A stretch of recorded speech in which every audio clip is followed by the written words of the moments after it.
another hasn't applied to it yet. Alright, so now we're going to talk about the model versus a view model. And so your model, as we have said, is a representation of an object that should relate back to your storage system, like your database, for example. View models are a representation of your data, but they're specifically for usage in the view. And it's going to track to UI specific information that might not be relevant outside of your UI layer, okay? And also handles binding to the DOM. So the search view model that I created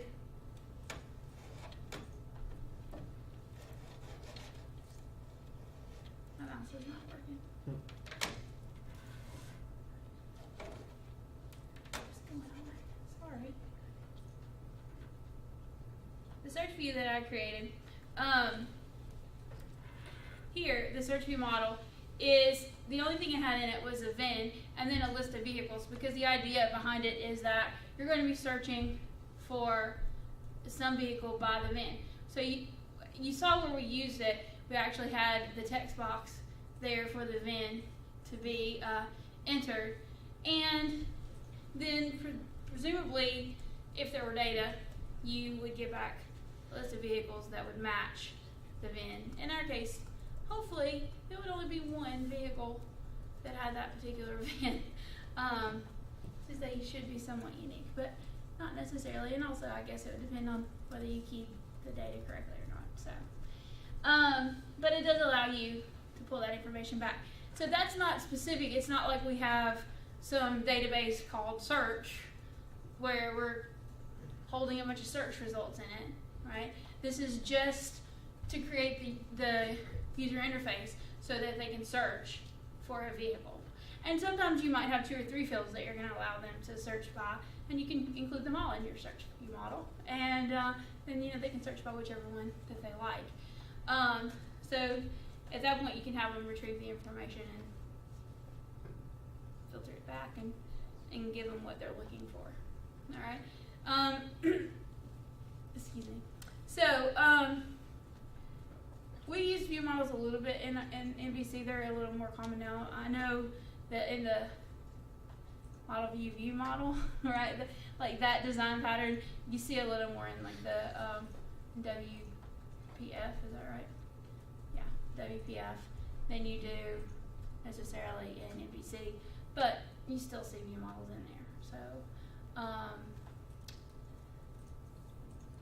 mostly because in our web projects they're not able to bond the same way that they can in the WPFs. But in any case, we do use the view models for the UI stuff, and sometimes there'll be pieces of information that you want to that come from multiple models and things like that. So you might want to pull those into a particular view model, especially if you're going to have to use it more than once. So you can use the same view model for multiple things and pull it in. So view model is it a global thing, or is it just restricted to a particular view that we are?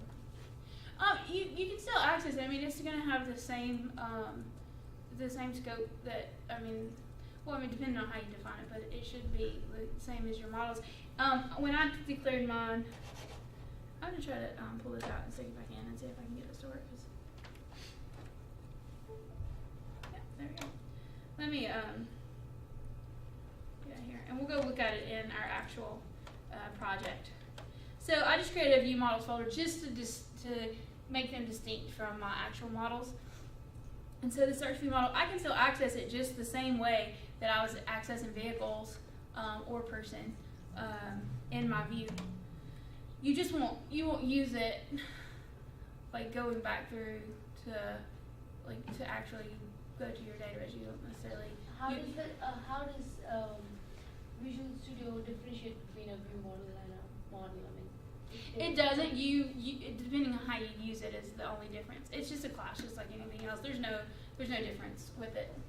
It's like a separation of concerns. Like your model is more worried about keeping a structure with basically mimicking a structure, like some kind of data structure. So say in SQL Server you would have a database with tables and stuff that probably related back to your model, or vice versa. Like a view model is not so much concerned with like modeling after specific data structures as it is relaying information properly to the user in the browser.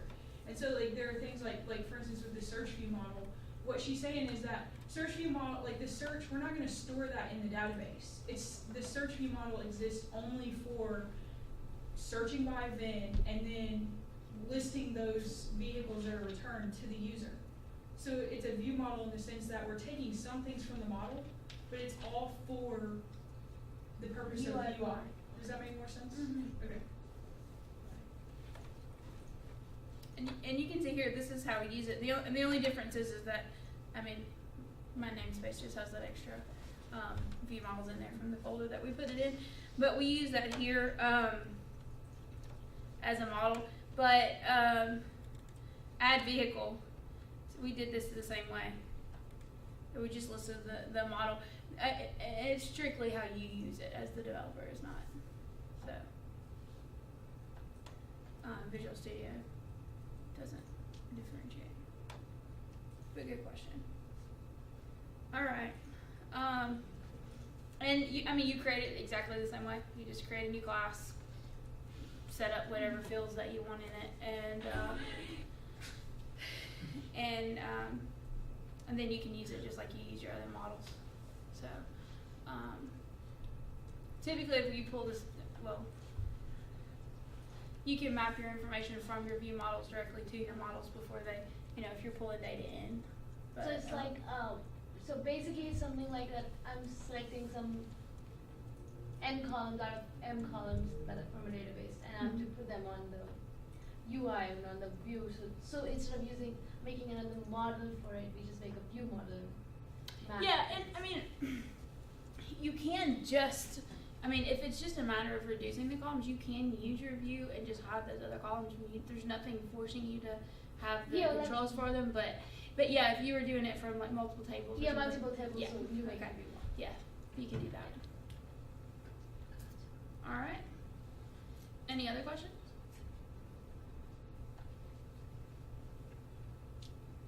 All right. Well, then let's get started on the other half of your exercise for tonight. I'll have some directions here in just a second.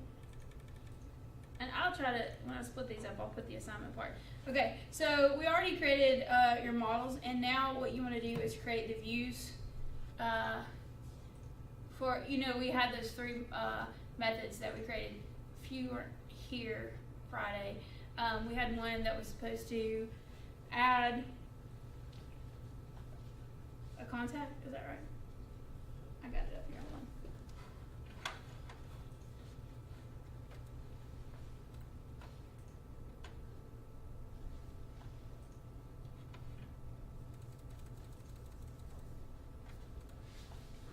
So you need to have a method that for adding a new entry, displaying your entire address book, and for searching for specific entries in your contact book.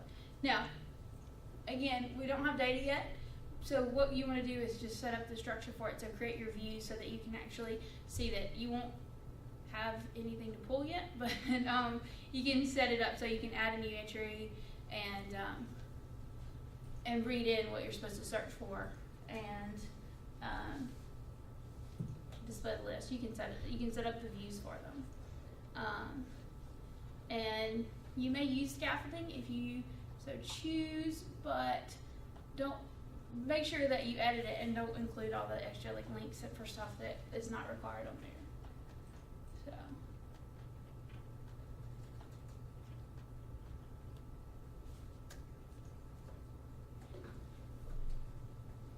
and feel free to make them as pretty as you like. Okay, do you have any suggestions about that? What? In pink. Oh, good lord. You don't have to make them pink unless you just want to. And if you have any questions, please let me know.